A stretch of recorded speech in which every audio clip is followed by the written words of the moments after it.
मुम्बाइआव दङ एसे देहा गाज्रिनि थाखाय बिथाङा फैनो हायासै इभेन आं बिथांखौ लिरनो बुंदोंमोन नोंथाङा माबा मोनसे मेसेज हर आं फरायना होगोन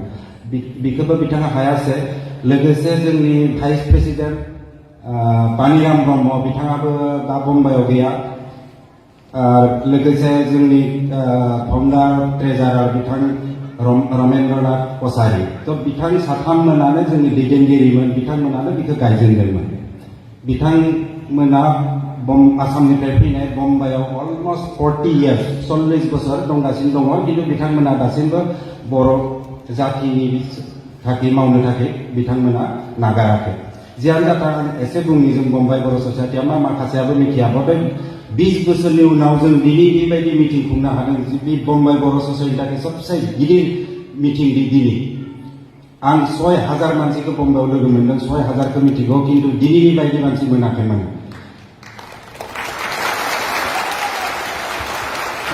मुम्बाइआव मोनदोंमोन खेबसे मोनदोंमोन आं माखासे हाजार मोनदोंमोन 2012 जेब्ला क'क्राझाराव माने घटना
Thank you so much.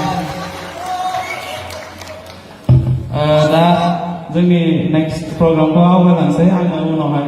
फैबावगोन एन्जय खालामगोन थेंक इउ स' माच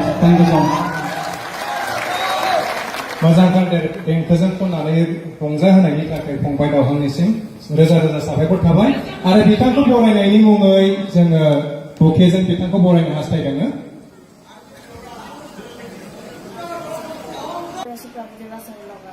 মোৰ বহুত ভাল লাগিছে তাতে কাম কৰি আৰু মই যোনটো ফিল্মত কাম পাইছো সেইটো অকল আপোনালোকৰ সাপোৰ্টৰ কাৰণে পাইছো so thank you so much এইটো অকল ছাত্ৰ ছাত্ৰী নহয় তাৰ বাহিৰেও আমাৰ বহুতো পেচেণ্ট ট্ৰিটমেণ্টৰ কাৰণে মুম্বাইলৈ আহে আৰু যেহেতু গুৱাহাটী মুম্বাই আমাৰ কমিউনিকেশ্যন ইমান ঠিক নহয় ট্ৰেইন হ'লেও বহুত টাইম লয় আকৌ ফ্লাইটৰো ঠিক তেনেকৈ এভেইলেবল ফ্লাইট নাই আৰু মুম্বাই এটা বহুত মানে কষ্টলি এটা চিটি ইয়াত আমাৰ মানুহবিলাক আহি পেলাই খুব হাৰাশাস্তি হ'বলগীয়া হয় আৰু আমাৰ অসম ভৱন আছে যদিও সকলোকে একোমেটেড ইয়াত যিহেতু কৰিব নোৱাৰে ইয়াত যেহেতু আমাৰ বড়োলেণ্ড গভৰ্ণমেণ্টে এটা ভৱন বনাবলৈ গৈ আছে এইটো হ'লে আমাৰ কাৰণে বহুতো ভাল হ'ব বা বহুতো লাভালাভ হ'ব এইখিনি মই অনুভৱ কৰোঁ মুম্বাই আহি খুবেই ভাল লাগিল মই তেনেকুৱা ভবা নাছিলোঁ ইয়াত যে আমাৰ যিমানখিনি বড়োলেণ্ড বা অসমৰ পৰা আহি আমাৰ বড়ো মানুহসকল ইয়াত আছে তো তেওঁলোক যে সদায় একেলগে থাকি মানে ইয়াত যে আমাৰ নিজৰ সংস্কৃতি কলা ভাষা এইখিনি এৰা নাই আৰু ইয়াৰ কাৰণে একেলগে তেওঁলোকে কাম কৰি আছে এইটো দেখি খুবেই ভাল লাগিল আৰু আজি আমাৰ সন্মানীয় BTCCও অহা কথা আছিলে তেখেতে নিজে আহিবৰ কাৰণে খুব ইচ্ছা আছিল কিন্তু বিশেষ কাৰণত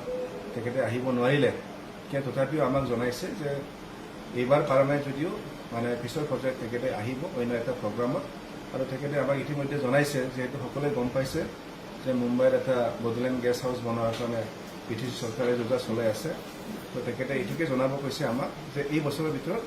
বড়োলেণ্ড গেষ্ট হাউচ মুম্বাইত মানে আৰম্ভ কৰাটো হ'ব এই কথাখিনি আমাক জনাবলৈ কৈছে